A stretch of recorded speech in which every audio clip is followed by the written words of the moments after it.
I wondered if you could speak more about walking through the fire. Yeah. Because I could really relate to everything that you were saying to the previous person who was sitting here.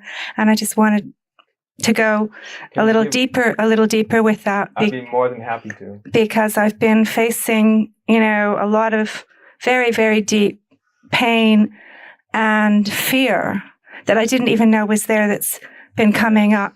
And I'm trying to not escape into the absolute, but to be there with that, allow it to come up. And, but sometimes some of the experiences are difficult and I'm not sure how to handle them, particularly with other people. I'm managing all right with myself. Yeah. But I'm seeing, just for example, one, I guess, specific question. Good. Is, I've noticed that there are people in my life who are mean to me or not loving. And so I say, okay, they are probably projections of myself. In what ways am I not loving to myself? But meanwhile, there are these people, and I'm not sure, how do I deal with them? Do I say anything to them? Because I don't want to speak things that are not kind, even if they are hurtful to me. Why not? Because I don't want to hurt anybody. So, do I just avoid these people? Is that how the truth moves in you? I don't know. See, that's what I'm struggling with. That's what I wanted to ask you about. Good. This is what we'll look at together then, okay? Because there can be, we tend to carry unconsciously sort of our holy ideas into, right, the truth. Yeah. That the truth would never, say an unkind word to anybody in any situation. The truth would never say no. The truth would say, I'd rather not be around you. Right? Then I wouldn't be holy. And, and I'm asking myself, I think that I love these people who are not so nice to me. And do I really love them, or is that attachment? What's the difference between love and attachment? Okay, let's get at something very simple. I have a connection there with love and pain, right? That I'm trying to break. Okay, let's try to. I think what needs to happen is we need to simplify this a little bit. Okay, because so you can stay in touch with what's really, really true. Mm-hmm. Okay. That sense, your deepest sense of integrity. Yes. That's just that thing that just moves through you. Yes. That just feels it's either going this way or this way or this way or this way. And it doesn't necessarily have a reason or a rhyme to it. Only in retrospect do you see that it was always perfect, right on the money. Mm-hmm. Right? But this does not move from ideas. This is very important. Do you see what I mean? Yes. So in our modern day, this is the example I use all the time. In our modern day, so let's say we're in church right now. Okay, we got the big, church and whatever. I'm like a fundamentalist preacher. I got my Bible in hand. We have like a bake sale in the corner. We're trying to raise money, to get a new stained glass thing on the side. And some guy comes in, throwing a fit, right? Saying, cursing at all of us in here for having the nerve to raise money in his father's house. And he boots over the table that we have all the money in. Kind of like Jesus did. Remember that? I remember that story. Yeah. Threw a fit. Yeah, I heard that. Right? Yeah. Does this fit in, with this genteel, I'm always perfect and just, exactly this idea of holiness? What are we going to do with that guy who booted over the table? Kick him out. That's right. Jesus is the first one that gets kicked out of the church.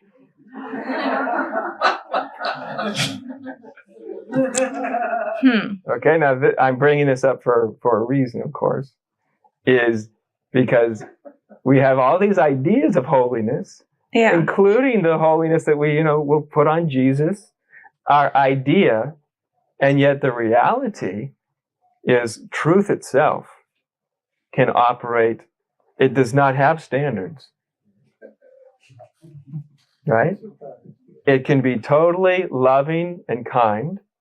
It can come in the form of Ramana, that would sit at the doorstep of the church and go, it doesn't matter if, it's all God's will and it's all destiny and don't get excited. Yeah. What'll happen will happen, what won't happen will what happened, and there's nothing you can really do. Right? There's one manifestation. Yes. We like that. Yes. That one doesn't bug us. That one's great. Yeah. That's right. If we pull on his loincloth, he doesn't care. You know what I mean?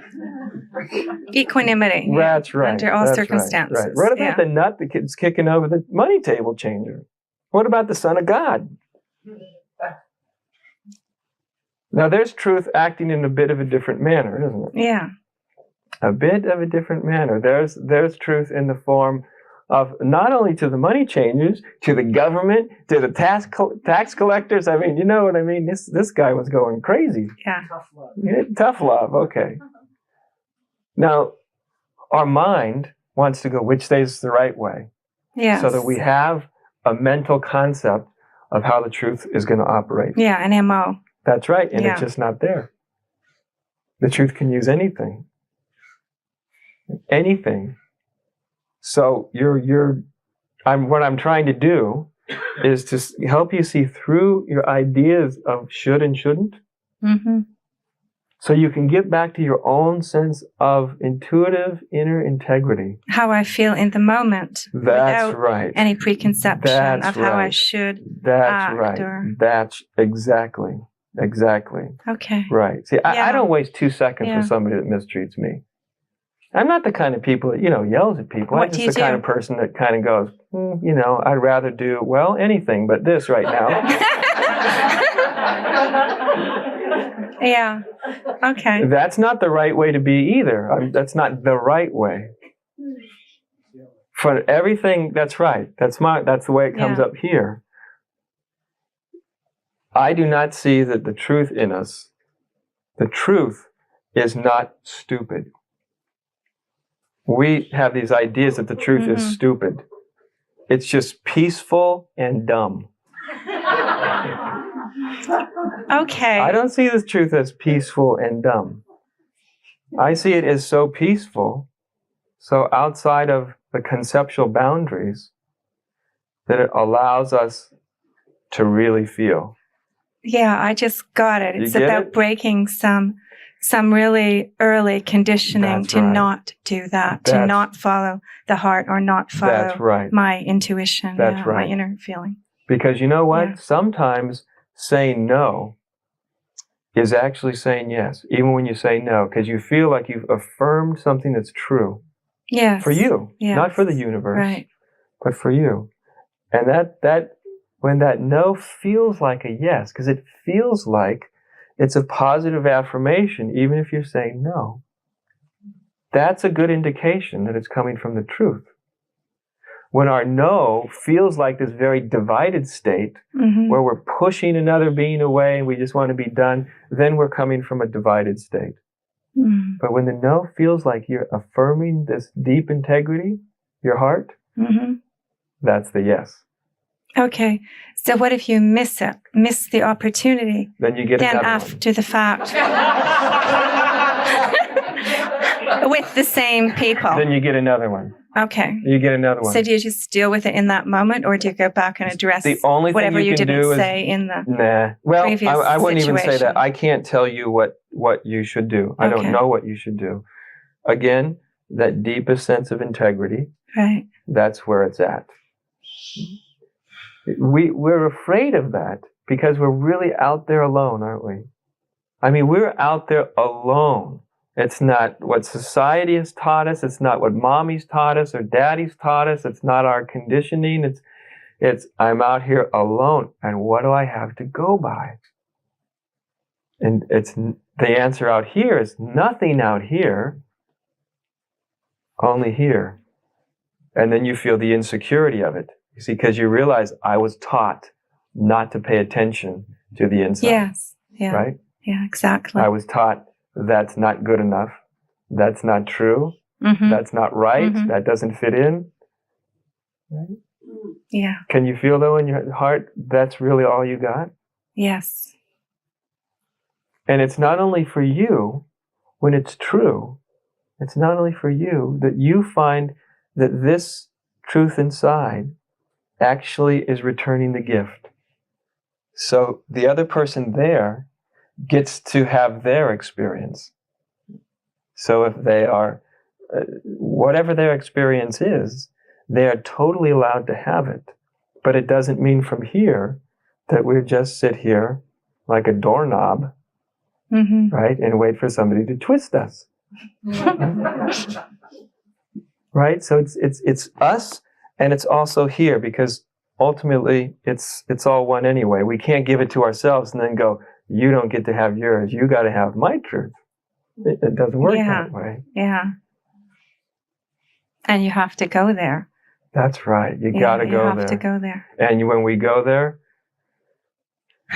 we're vulnerable. I mean, we're not actually, because there's really nothing to hurt. We might feel vulnerable. But when we're operating from what's true, yes, it is just true. See, it doesn't have to come out aggressively. That's only when we've held it back. It's like, and then you shake up like a Coke can, you take the top off, it comes blasting out. Right. But if you don't hold back, it's not aggressive. When we tell the simple truth, as clear as we know it, when we're telling it, you feel that place inside.